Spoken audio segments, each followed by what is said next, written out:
Chapitre 77, la fête de Noël. La fête de Noël, voici Noël. Tel est le cri qui retentit à travers le monde de l'Est à l'Ouest et du Nord au Sud. Une période de joie générale, de grande liesse, à la fois pour les jeunes, les adultes et les personnes âgées. Mais qu'est-ce que Noël, cette fête qui soulève tant d'intérêt? Le 25 décembre est le jour présumé de la naissance de Jésus-Christ, et sa célébration, très populaire, est devenue générale. Cependant, il n'est pas sûr du tout que nous célébrions le vrai jour anniversaire de la naissance de notre Sauveur. L'histoire ne nous fournit aucune certitude à ce sujet. La Bible n'indique pas non plus sa date exacte. Si le Seigneur avait estimé que cette précision était essentielle à notre salut, il nous l'aurait donné par l'intermédiaire de ses prophètes et de ses apôtres. Or, le silence des Écritures sur ce point prouve que cette date ne nous a pas été révélée, et cela, pour de bonnes raisons. Dans sa sagesse, le Seigneur a tenu secret l'endroit où Moïse fut inhumé. C'est Dieu qui l'ensevelit, c'est lui qui le ressuscita et le fit monter au ciel. En gardant ce secret, la Providence coupa court à d'éventuelles manifestations d'idolâtrie. Celui contre qui les Israélites se révoltèrent, alors qu'ils se dévouaient en leur faveur, celui qu'ils ne cessèrent de pousser à la limite de la résistance humaine, allait être honoré presque à l'égal de Dieu dès que la mort l'aurait séparé d'eux. C'est pour la même raison que Dieu n'a pas révélé la date exacte de la naissance du Christ. Ce jour ne devait pas ravir la gloire qui est due normalement au Christ, le Rédempteur du monde, le seul que nous devrions accueillir, en qui nous devrions croire, le seul capable de sauver pleinement tous ceux qui l'invoquent. Nos âmes devraient l'adorer comme le Fils du Dieu éternel. Néanmoins, cette fête ne doit pas être méconnue, puisque le 25 décembre est célébré pour commémorer la naissance du Christ, et que l'on a appris et montré aux enfants que c'est un jour de bonheur et de joie, il vous sera difficile de laisser passer cette période de fête sans lui accorder la moindre attention. On peut d'ailleurs profiter de cette occasion pour faire réellement du bien. Il faut agir avec beaucoup de doigté à l'égard des jeunes. Le jour de Noël, il ne faudrait pas les laisser chercher leur distraction dans des futilités et des amusements nuisibles à leur vie spirituelle. Les parents peuvent résoudre ce problème en dirigeant les pensées de leurs enfants vers Dieu à qui ils devraient apporter leurs offrandes pour sa cause et pour le salut des âmes. Au lieu d'être refrénée et arbitrairement réprimée, l'envie de se distraire devrait être contrôlée et orientée par les parents grâce à un effort continu.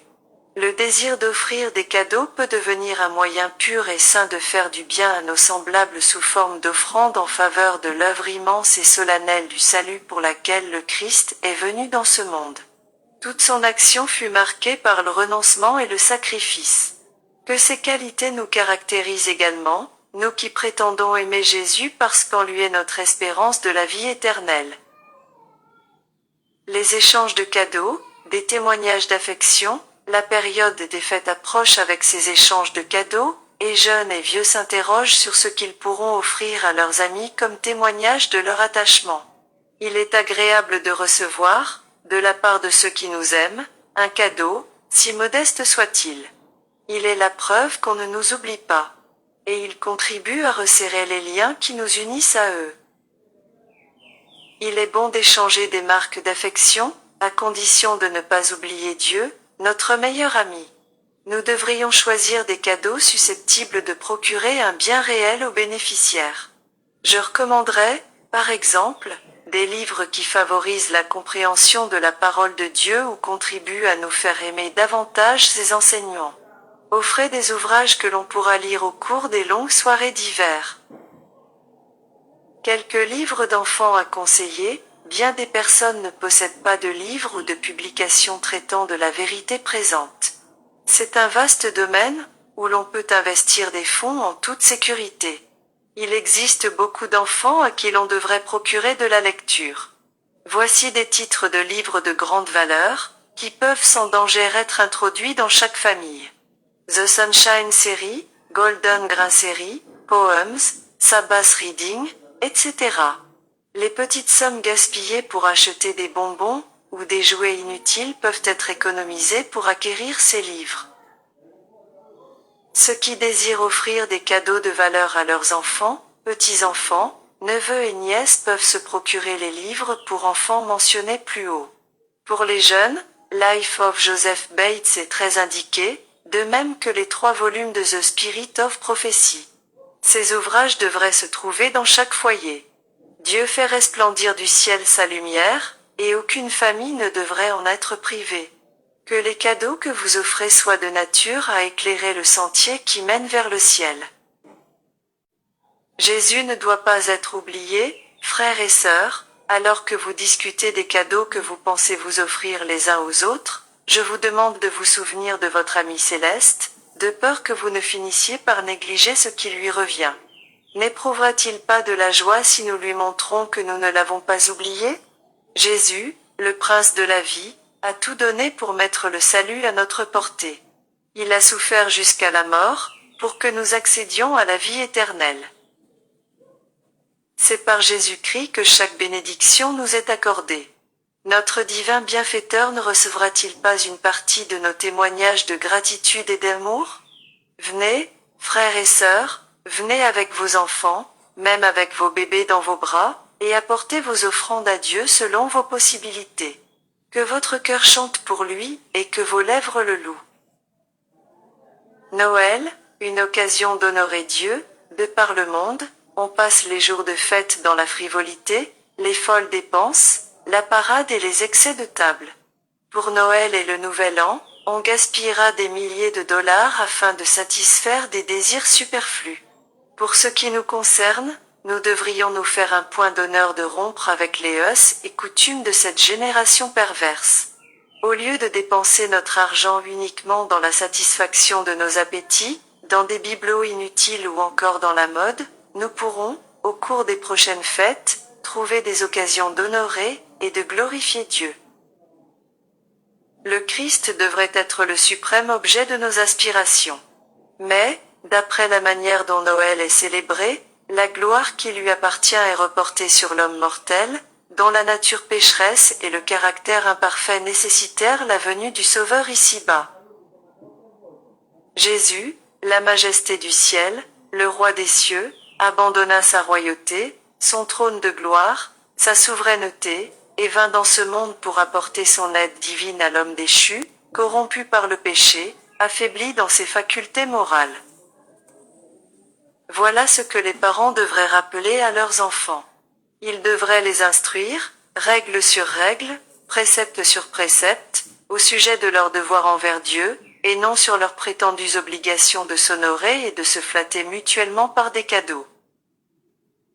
Diriger les pensées des enfants vers un autre but, on peut trouver à acheter bien des choses de goût, mais beaucoup moins coûteuses que les cadeaux inutiles que l'on offre si souvent aux enfants et aux proches parents. Ils peuvent tout aussi bien exprimer notre affection, et apporter de la joie dans la maison. Vous pouvez enseigner une leçon à vos enfants en leur expliquant pourquoi vous leur offrez des cadeaux plus modestes. Dites-leur que vous avez l'intime conviction d'avoir jusqu'à maintenant cherché plus à leur être agréable qu'à honorer Dieu. Dites-leur qu'en offrant des cadeaux à ceux qui n'en ont pas besoin, vous aviez surtout pensé à votre propre plaisir, à leur satisfaction, et que vous avez voulu sacrifier aux coutumes et aux traditions du monde, plutôt que de viser à l'avancement de la cause de Dieu. À l'instar des hommes sages d'autrefois, vous pouvez réserver à Dieu vos plus beaux présents et lui montrer ainsi combien vous appréciez le don ineffable qu'il a offert pour un monde pécheur. Dirigez les pensées de vos enfants vers un but nouveau, désintéressé, en les incitant à présenter leurs offrandes à Dieu en reconnaissance du don de son Fils unique. L'arbre de Noël, nous serions agréables à Dieu si, à Noël, chaque église dressait un arbre aux branches duquel nous accrocherions des offrandes, grandes et petites, en faveur de nos lieux de culte. Des lettres nous sont parvenues où l'on nous posait ces questions: pouvons-nous avoir un arbre de Noël? N'est-ce pas se conformer au monde? Nous répondons: en préparant un arbre de Noël, vous pouvez vous conformer au monde si vous y êtes enclin, mais vous pouvez tout aussi bien l'arranger d'une manière très différente de celle du monde. Il n'y a aucun mal à choisir un joli sapin pour le dresser dans nos églises. S'il y a péché, ce serait plutôt dans les mobiles qui nous font agir et dans les cadeaux placés sur l'arbre. Celui-ci peut être aussi haut et ses branches aussi larges qu'il conviendra pour la circonstance. Mais que ces rameaux soient chargés des fruits étincelants de votre générosité et présentés à Dieu comme votre offrande de Noël. Et que vos dons puissent être sanctifiés par la prière. Les fêtes de Noël et du Nouvel An peuvent et devraient être célébrées en faveur des nécessiteux. Dieu est glorifié lorsque nous donnons pour aider ceux qui doivent subvenir aux besoins de familles nombreuses. Un arbre chargé de cadeaux ne constitue pas un péché, que les parents ne se mettent pas dans l'idée que placer un arbre dans l'église pour la joie des membres de l'école du sabbat constitue un péché, car il peut apporter une grande bénédiction. Mais il convient d'en souligner le but charitable. Des réunions de ce genre ne devraient en aucun cas être organisées à seule fin de distraire les participants. Tandis que plusieurs profiteront peut-être de ces occasions pour s'amuser sans retenue, se privant ainsi de l'influence divine, pour d'autres, elles seront une source de grande bénédiction.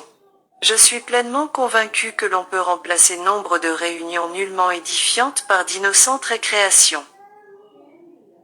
Choisir des distractions saines pour cette fête, chers frères et sœurs en Christ, ne prendrez-vous pas la décision de vous appliquer consciencieusement et dans la crainte de Dieu pour que cette fête ne soit pas stérile et sans intérêt, mais qu'elle procure des distractions saines que le ciel puisse approuver?